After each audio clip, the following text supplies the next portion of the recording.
It was a Tuesday morning that looked exactly like every other Tuesday morning before it. The alarm rang at 6:30. I turned it off without opening my eyes. For a moment, I stayed still, listening. The quiet hum of the air conditioner, a motorbike passing far below, someone in the next apartment closing a door. Nothing unusual, nothing different. And yet, something inside me felt tired. Not the kind of tired that sleep could fix. Not the kind of tired that disappears after a cup of coffee. It was deeper than that. Heavier, like carrying something invisible for too long. I sat up slowly. The room was clean, organized, predictable, just like my life. I had a stable job, a good salary, a clear routine. People around me often said I was lucky.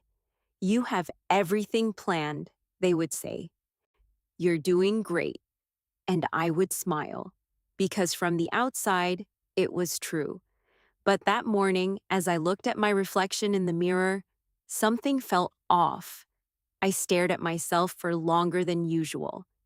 Is this it? I asked quietly. The question didn't sound dramatic. It didn't feel like a breakdown. It was calm, almost too calm, and that made it more dangerous. Because it wasn't a sudden emotion. It was something that had been growing silently for years. I brushed my teeth, got dressed, prepared breakfast, checked my phone. Everything happened exactly as it always did. And that was the problem. Nothing had changed in years. Same routine, same conversations, same goals. Or at least, goals I thought were mine. On the way to work, the traffic was slow. Motorbikes filled every corner of the street. People rushed past each other without looking.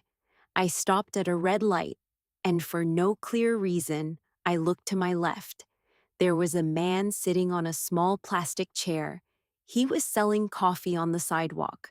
Nothing unusual, but he was smiling. Not a polite smile, not a business smile, a real one.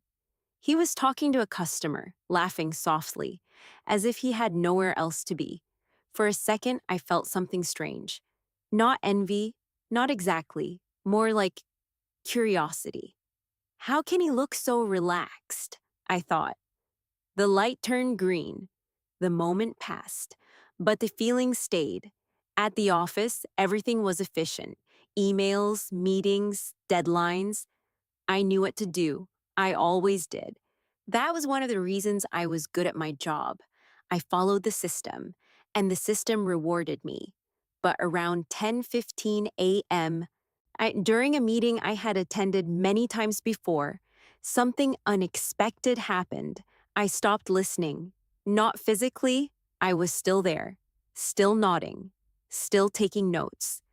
But my mind drifted, and instead of focusing on the numbers on the screen, I found myself thinking, if I disappeared from this job tomorrow, what would really change? The thought came quietly, but it didn't leave. The meeting ended. People stood up.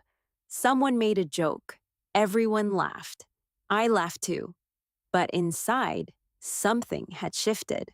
I walked back to my desk slowly, and for the first time in years, I didn't feel motivated to open my laptop. Instead, I sat there, looking at the screen, blank. Not because I didn't know what to do, but because I wasn't sure why I was doing it anymore. Around noon, my colleague Min came over. Lunch? He asked. I nodded. We went to the same place we always went, ordered the same food, sat at the same table. He talked about work, about a new project, about opportunities. You should take the lead on this, he said. It's a good chance for promotion. I nodded again. A promotion. That used to excite me. But this time, the word felt empty. Not bad, just not meaningful. What's wrong? Min asked suddenly. I looked up. Nothing, I said, but he didn't seem convinced. You've been quiet, he said. I hesitated. For a moment, I almost told him that I didn't feel like myself, that something inside me was changing, that I wasn't sure I wanted the future I had been building. But instead, I smiled. "I'm just tired," I said. He nodded. "Yeah, same. We all are. We all are." That sentence stayed with me. Was that normal to feel this way? To feel disconnected from your own life? To feel like you're moving forward, but not really going anywhere? After lunch, I went back to the office, and this time I forced myself to work. Emails, reports, calls, everything got done, but it felt mechanical, like I was watching someone else do my job. At 4:30 p.m., my manager called me into his office. "Good work on the last project," he said. I nodded. "We're considering you for a bigger role," he continued. A bigger role. More responsibility, more pressure, more money, everything I had worked for. "You've been consistent," he said. "That's rare. Consistent, reliable, safe." Those words described me perfectly. And yet, sitting there, I felt something unexpected. Not pride, not excitement, but distance. Like he was describing someone I used to be, or someone I thought I should be. "Thank you," I said. He smiled. "Think about it," he added. I nodded again, but deep down, I already knew. I wasn't thinking about how to move forward. I was thinking about how to step away. That evening, on the way home, the sky was unusually clear. The city felt slower, or maybe I was the one slowing down. I stopped my motorbike near a small park, something I had never done before. I sat on a bench, and for the first time in a long time, I did nothing. No phone, no music, no distractions, just sitting and thinking. What do I actually want? The question felt simple, but the answer didn't come easily. Because for years, I had followed a path that made sense: study hard, get a good job, build a stable life. And I did all of that. So why didn't it feel right? A child ran past me, laughing. His mother called his name. He didn't stop. He kept running, free, without thinking about the future, without worrying about expectations. And suddenly, I remembered something: a version of myself I had forgotten. Someone who didn't always choose the safe option. Someone who used to be curious. Someone who wasn't afraid to try something new, even if it didn't make sense. "Where did that person go?" I whispered. The question stayed in the air, unanswered, but powerful, because for the first time, I realized something important. I hadn't lost that person. I had just ignored him for years. I stood up slowly, and as I walked back to my motorbike, a quiet decision began to form. Not a complete plan, not a dramatic change, just a small, honest thought. What if I don't have to live like this forever? That night, I couldn't sleep. Not because I was worried, but because my mind was finally awake. Questions kept coming. What would happen if I left? Would I regret it? Would I fail? Would I disappoint people? Probably. But another question was louder. What will happen if I stay? And that question was harder to answer, because staying meant continuing a life that no longer felt like mine. Around 2 a.m., I sat up in bed. The room was dark, silent, but inside me, something was clear. I didn't have all the answers. I didn't know what I would do next. But I knew one thing: I couldn't ignore this feeling anymore. I couldn't go back to pretending everything was fine, because now I had seen the truth. And once you see it, you can't unsee it. The next morning, the alarm rang again at 6:30, but this time everything felt different, not because my life had changed, but because I had. I turned off the alarm, sat up, and took a deep breath.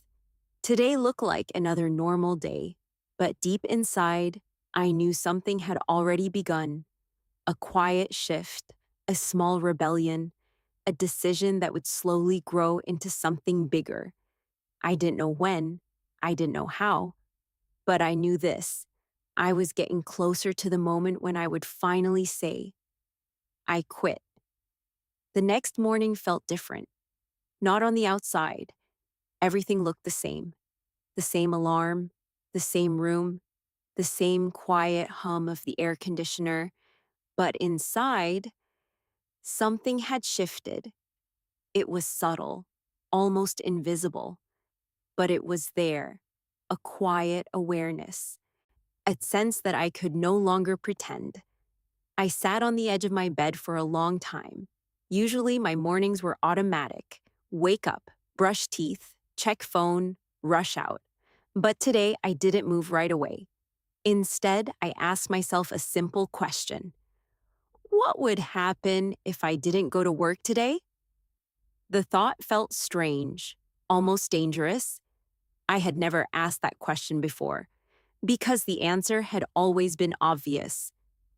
Of course, you go to work. That's what responsible people do.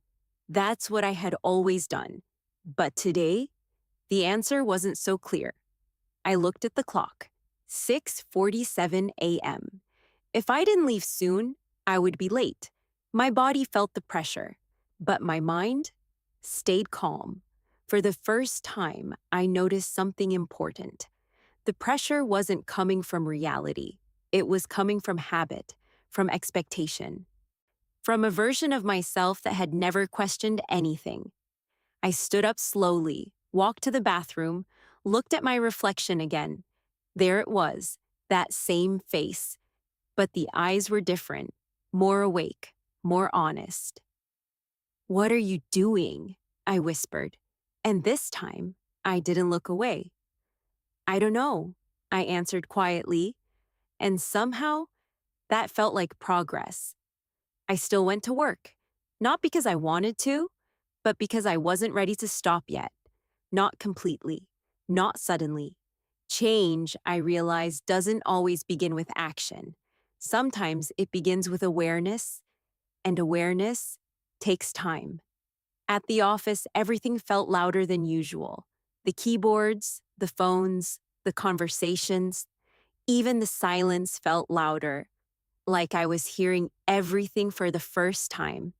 I sat at my desk, opened my laptop, and stared at the screen.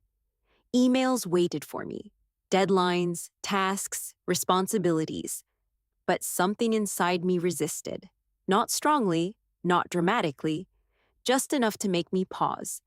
I remembered what I had felt the night before, that quiet truth, that simple realization. I can't ignore this anymore. Around 9:10 a.m., I opened a document, not a work document, a blank page. And at the top, I typed, "What do I actually want?" I stared at the sentence. It looked so simple, but it carried years of unanswered questions. At first, nothing came. My mind felt empty, or maybe it was too full, full of other people's expectations, full of plans that didn't belong to me, full of goals I had never chosen. So instead of writing answers, I started writing doubts. I don't want to feel tired all the time. I don't want to wake up without purpose. I don't want to spend years doing something that means nothing to me. The words came slowly, but they were honest, and honesty felt unfamiliar. Then I stopped, because a new thought appeared. If I leave, what will I do instead? That question hit harder, because it exposed something I didn't want to admit. I didn't have a plan, not a real one. No clear direction, no backup job, no safety net beyond the one I was thinking about leaving. And suddenly, fear arrived, quiet at first, then louder. What if you fail? What if you regret this? What if you can't find anything better? The questions came fast, and for a moment, I almost closed the document. Almost. But then I remembered something from the night before. And another question: what will happen if I stay? And this time, I didn't avoid it. I answered honestly, I will continue like this, day after day, year after year, and nothing will change. The truth was simple and heavy, because staying wasn't safe, it was just familiar. Around 11:30 a.m., my manager walked by my desk. "Everything okay?" he asked. I looked up. For a second, I considered telling the truth, but the words didn't come out. "Yeah," I said, "just working on something." He nodded and walked away. And as I watched him leave, I felt something strange. Not guilt, but distance. Like I was slowly stepping out of a life that used to fit me. At lunch, I didn't go with Min. I told him I had something to finish, but the truth was, I needed space. I went to a small cafe near the office. Not the usual place, somewhere quieter. I ordered coffee, sat by the window, and opened my notebook. The same question was still there. What do I actually want? This time, I tried something different. Instead of thinking about jobs, I thought about moments. Moments when I felt alive. I remembered traveling alone for the first time, getting lost in a new city, talking to strangers, feeling uncertain, but excited. I remembered helping a friend solve a problem, not because I had to, but because I wanted to. I remembered writing something late at night, just for myself, no deadline, no pressure. And slowly, a pattern began to appear. It wasn't about a specific job, it was about a feeling, freedom, curiosity, meaning, things I didn't feel in my current life. Maybe I've been chasing the wrong thing, I thought. Not success, but safety. And safety had slowly turned into a cage. That realization stayed with me as I walked back to the office.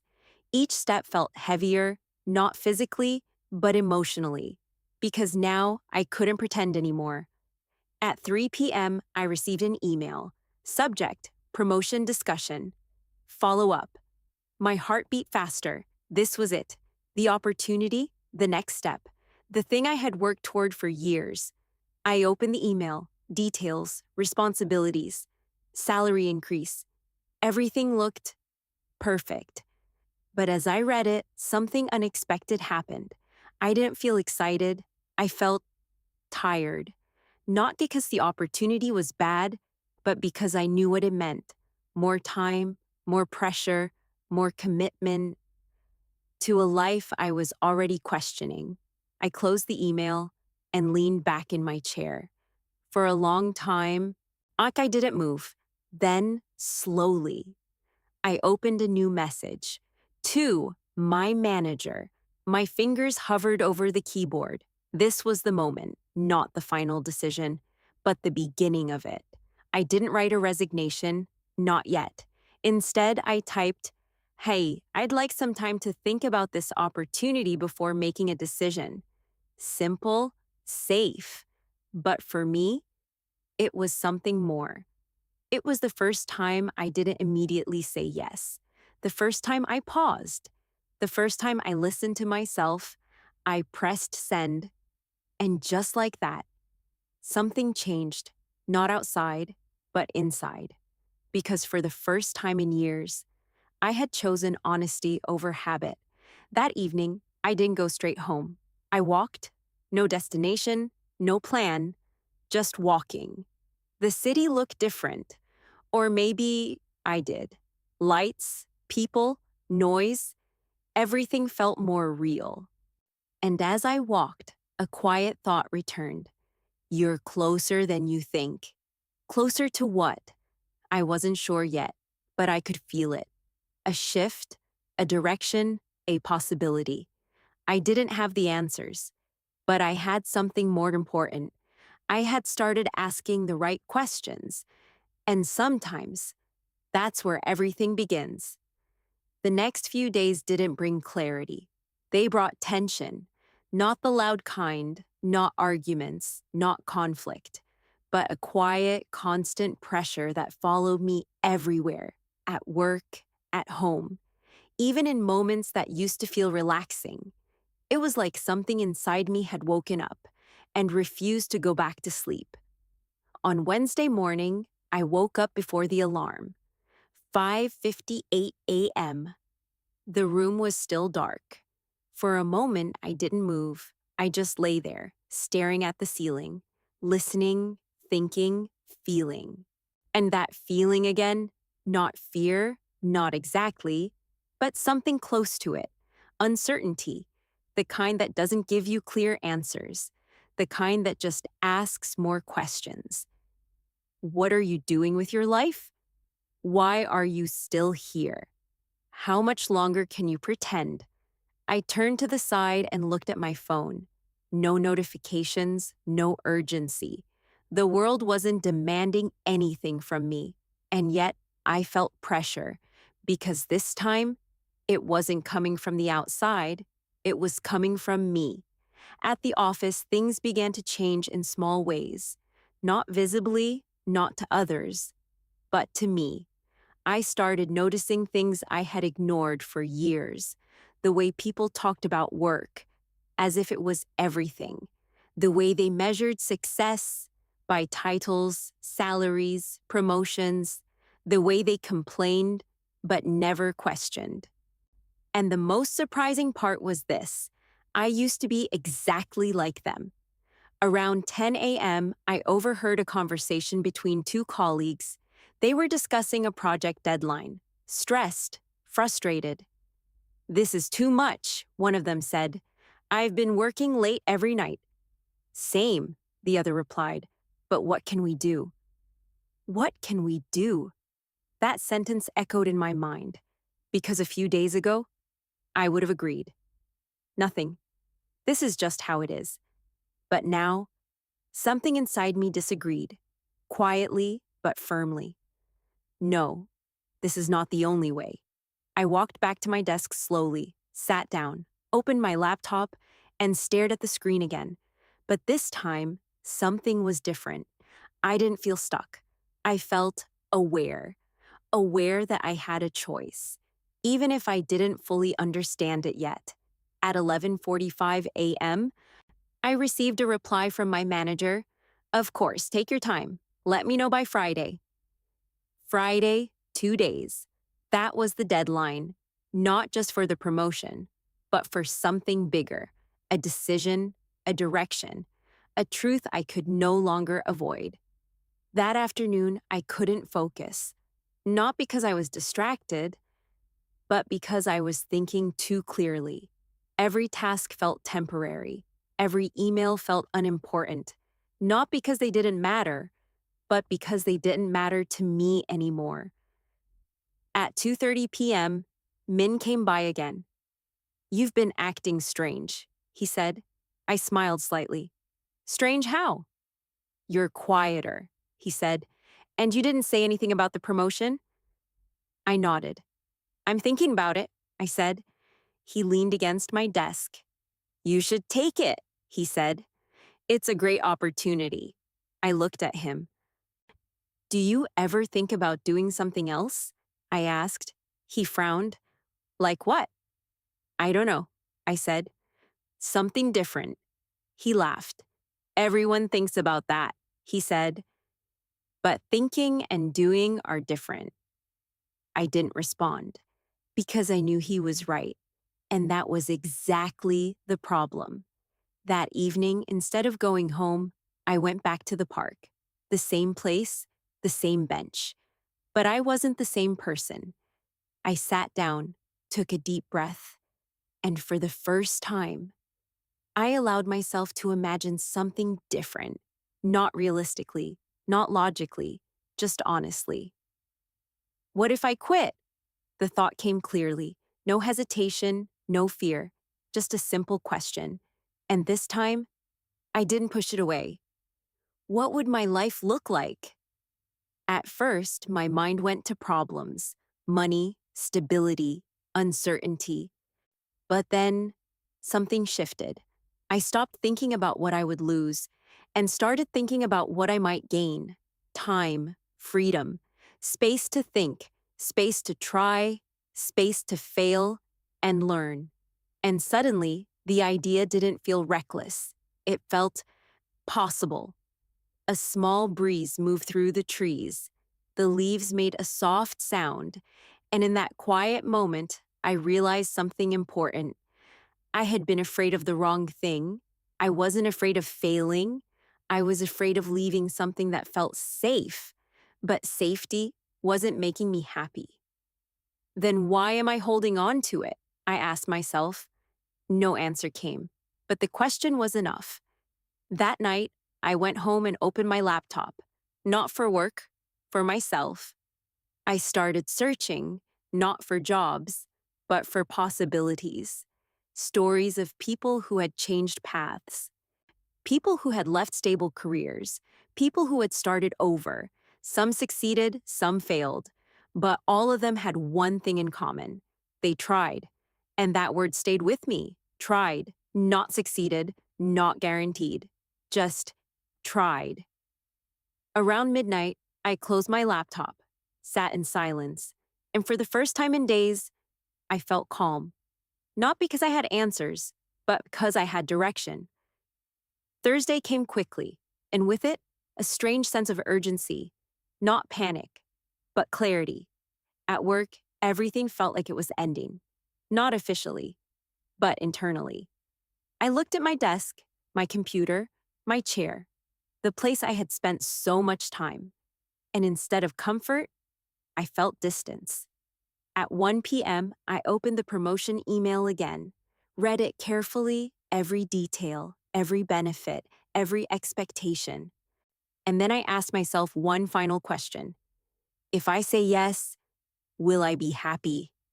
I didn't answer immediately. I waited, listened, and deep down, the answer came quietly. No. It wasn't dramatic. It wasn't emotional. It was clear. And once again, once you see the truth, you can't unsee it. I closed the email, and this time, I didn't hesitate. I opened a new message to my manager. My hands were steady, not because I wasn't afraid, but because I was certain. I started typing slowly, carefully, honestly. Hi, thank you for the opportunity and your trust in me. I paused, took a deep breath, because I knew what came next would change everything. My fingers rested on the keyboard, still, quiet, suspended between two lives. The email was open. The words were already there, polite, grateful, carefully written. Hi, thank you for the opportunity and your trust in me. I read the sentence again, slowly, as if reading it one more time could change what came next. But it didn't, because what came next was the truth. And the truth, once it arrives, doesn't wait. I took a deep breath and continued typing. After careful consideration, I've decided not to move forward with the promotion. I paused. That alone would have been enough. Safe, acceptable. But something inside me pushed further, gently, firmly. And I would also like to discuss transitioning out of my current role. There it was. Not dramatic, not emotional, but final. A quiet sentence that carried years of silence behind it. I didn't press send immediately. Instead, I leaned back in my chair, closed my eyes, and listened. My heart was beating fast, not from panic, but from awareness. This was real, not a thought, not a possibility, a decision. Images flashed through my mind. The first day at this job, the excitement, the pride, late nights, deadlines, achievements, moments I thought meant everything. And now, they felt like memories from someone else's life. Are you really doing this? I asked myself.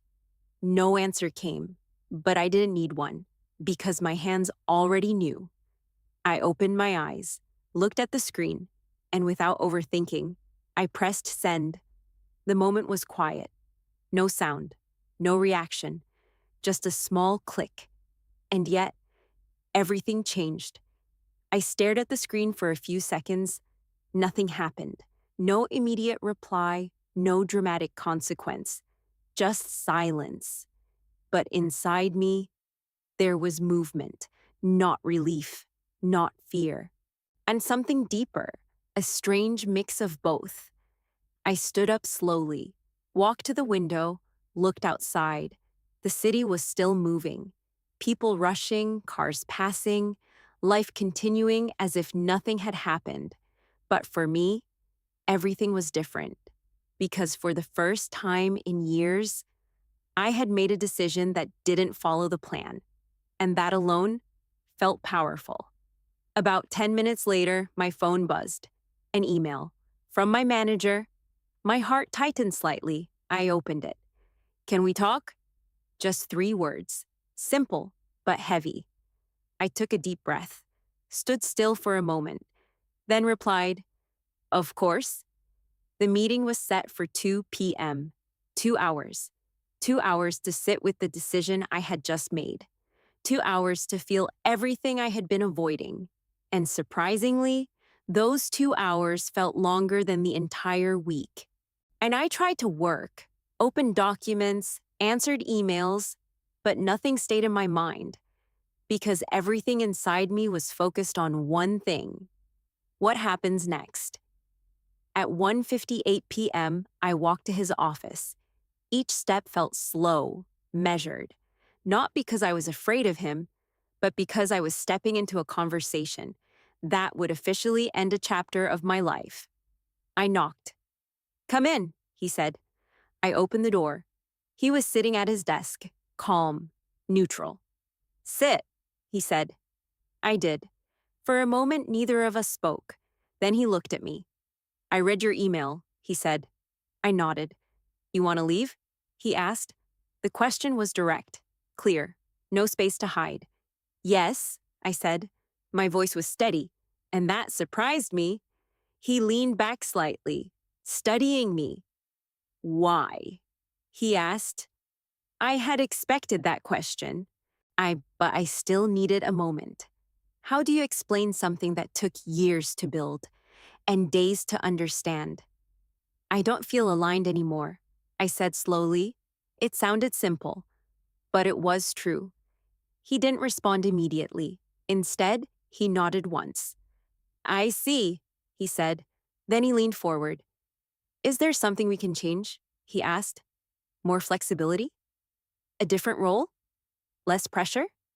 The offer was real, genuine, and for a brief moment, I felt the pull, the familiar safety, the easier path, because saying yes to those options would mean I didn't have to face uncertainty.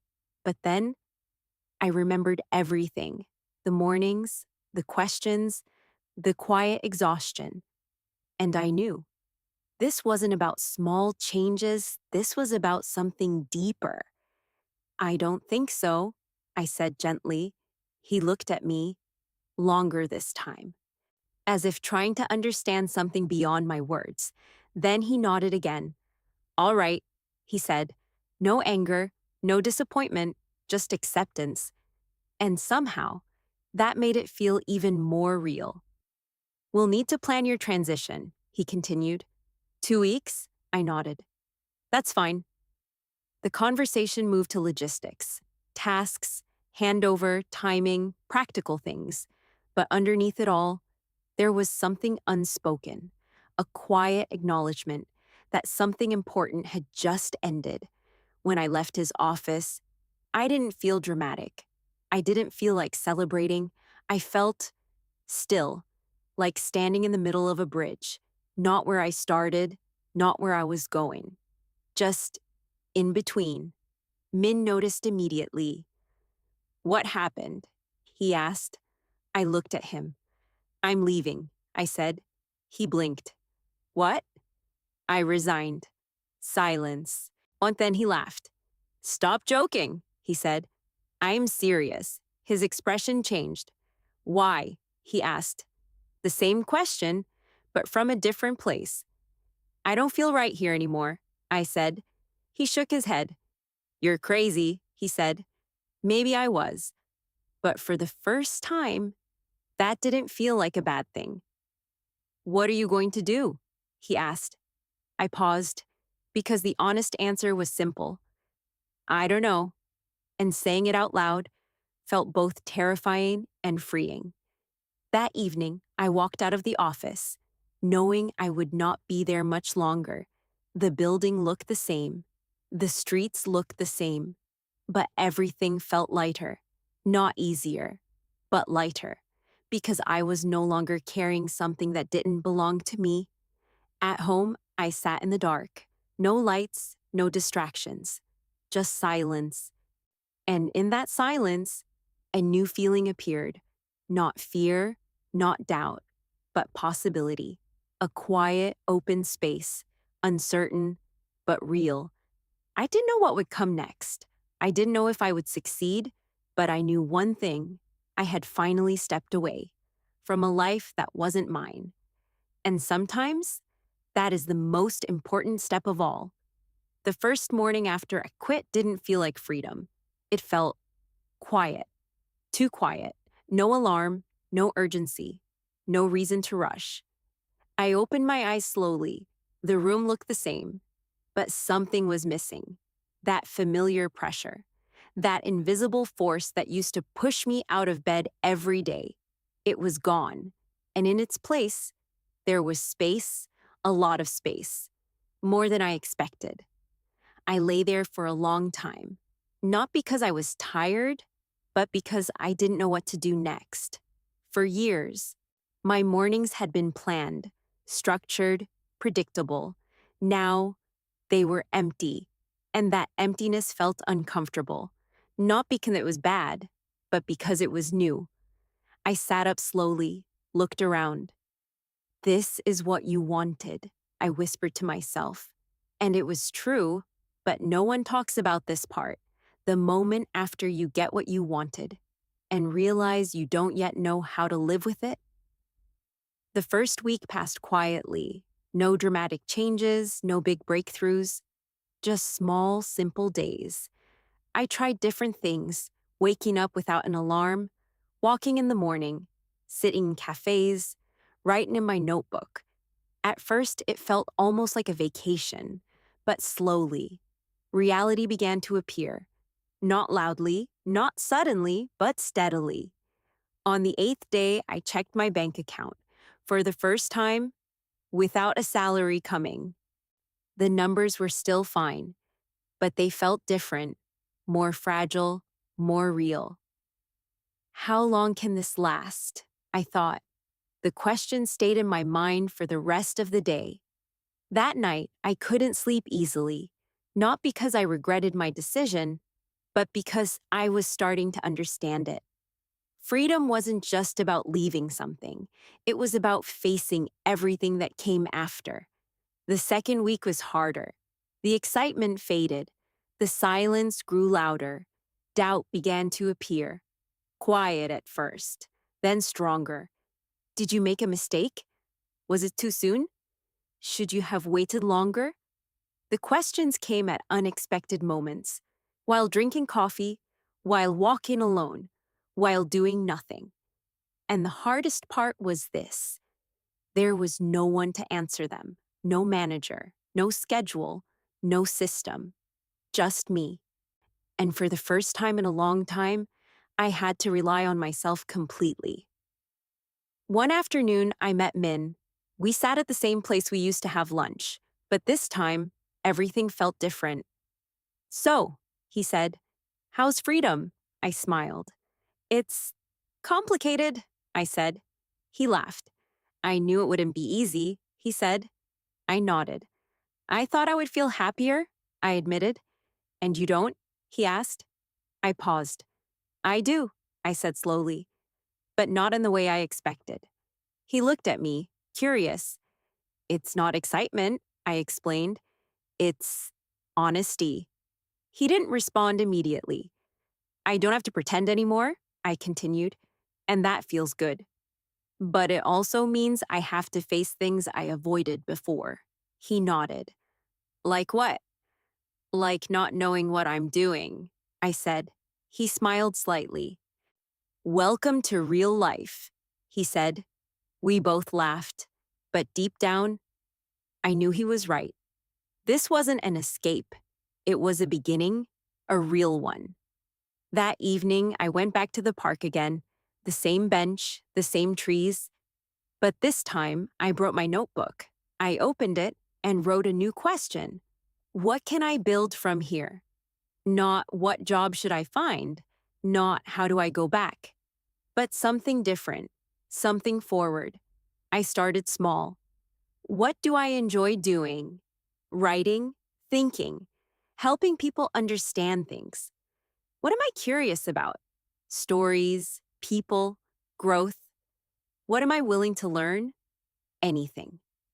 If it feels meaningful, the answers weren't perfect, but they were real. And for the first time, I felt like I was building something from myself, not from expectations, not from fear, but from truth.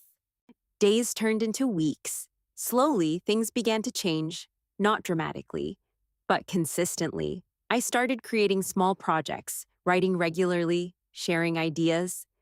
At first, no one noticed. No audience, no recognition, just silence. But this time, the silence didn't scare me because it felt different. It felt like space. Space to grow, space to fail, space to become something new. One morning, about a month later, I woke up with a different feeling. Not pressure, not doubt, but energy. A quiet, steady energy. The kind that doesn't come from obligation, but from intention. I sat up, smiled slightly, and realized something important. I wasn't lost anymore. I was just early, early in a new path, early in a life I hadn't fully built yet. And that changed everything. Because being early is very different from being wrong. That day, I went back to the cafe where I'd first asked myself, what do I actually want?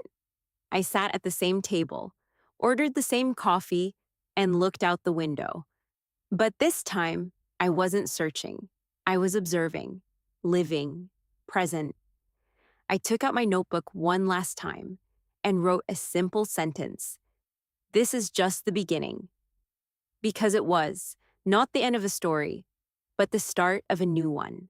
A story without guarantees, without a fixed path, without certainty, but full of something I hadn't felt in years, possibility, and maybe that was enough. If you're listening to this right now and you feel something similar, that quiet voice, that small question, that sense that something in your life doesn't feel right, don't ignore it. You don't have to quit your job tomorrow. You don't have to change everything at once, but you do have to listen. Because that voice isn't there to confuse you, it's there to guide you. And sometimes, the biggest change in your life starts with the smallest honest question. What do I really want? Thank you for staying with this story. If it made you think, if it made you feel something, if it reminded you of your own journey, take a moment, pause, and ask yourself that question, because your answer might change everything. And if you want more slow, meaningful English stories like this, don't forget to follow the channel. We'll continue exploring life, one honest story at a time.